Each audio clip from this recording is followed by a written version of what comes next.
Good morning, students. This worksheet is for class 10th, worksheet number 57 of English. You will write date 24th November 2020, name of student and name of class teacher here. So आज की जो हमारी worksheet है वो writing skill से related है. ठीक है, यानी कि आपको यहाँ पे कुछ ना कुछ या तो पैराग्राफ या डिस्क्रिप्शन कुछ लिखना होगा.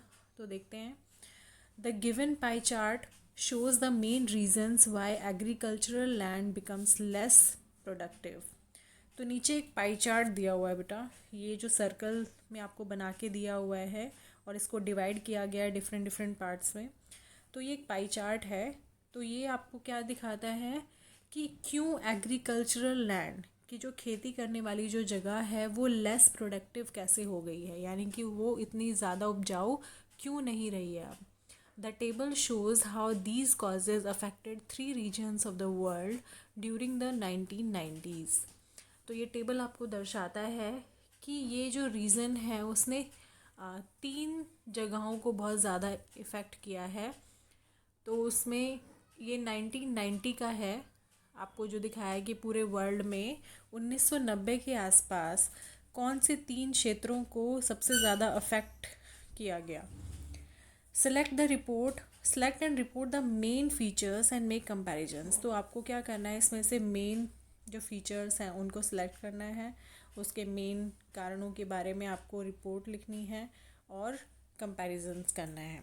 Right an analytical paragraph by summarizing the information. आपको एक पैराग्राफ लिखना है जिसमें ये पूरी इन्फॉर्मेशन जो यहाँ पर आपको दी हुई है इसको समराइज़ करना है. इसके बारे में आपको जो भी आपको पता लगता है वो आप यहाँ से लिख सकते हैं देखकर. तो नीचे देखते हैं क्या है pie chart. Causes of world wide land degradation, कि जो मृदा अपरदन हुआ है, जो पृथ्वी और जो धरती अब उपजाऊ नहीं रही है, तो किस किस रीज़न के कारण. तो इसमें यहाँ पर देखिए आपको 30% तो है डिफॉरेस्टेशन, यानी कि वन जो कट जाते हैं, वनों की कटाई की वजह से 30% लैंड डिग्रेड हुई है.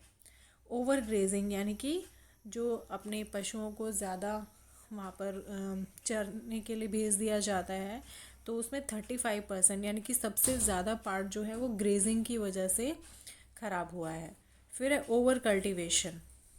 ठीक है, ये 28% है, यानी कि एक के बाद एक जब फसल उगाई जाती है तो अगर कुछ टाइम के लिए उसको छोड़ दिया जाता है तो वो फिर से उपजाऊ हो जाती है, लेकिन अगर एक के बाद एक फसलें वहाँ पर उग रही हैं तो वो उपजाऊ नहीं रहती मिट्टी.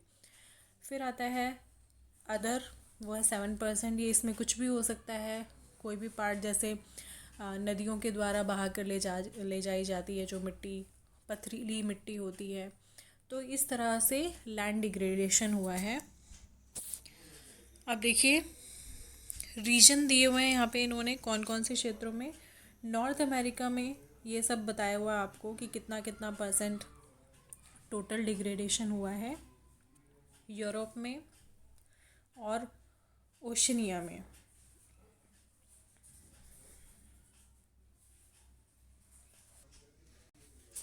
अब यहाँ पर देखिए ओशनिया के बारे में आपको बताया हुआ है कि ओशनिया क्या है. A large group of islands in the south Pacific including Australia and New Zealand. ये एक ग्रुप ऑफ आइलैंड है जो कि काफ़ी बड़ा है, जिसमें साउथ पैसिफिक में एक आइलैंड बना हुआ है ऑस्ट्रेलिया और न्यूजीलैंड को मिलाकर. ठीक है, तो उसको ओशनिया का नाम दिया हुआ है. तो यहाँ पर आपने देखा कि जो सबसे ज़्यादा जो लैंड डिग्रेड हुई है वो यूरोप में हुई है 23%, है ना. 9.8 डिफॉरेस्टेशन के कारण, ओवर कल्टिवेशन के कारण 7.7, ओवर ग्रेजिंग के कारण 5.5. तो सबसे ज़्यादा जो लैंड डिग्रेड हुई है वो यूरोप में हुई है.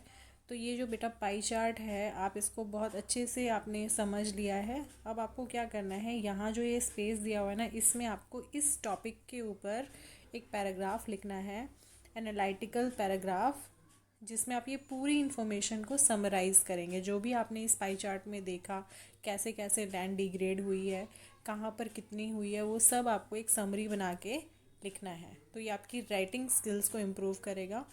बहुत अच्छे से आपको लिखना है, अच्छी वोकैबलरी यूज़ करनी है और अपने होमवर्क ग्रुप पे इसको सबमिट करना है. Thank you.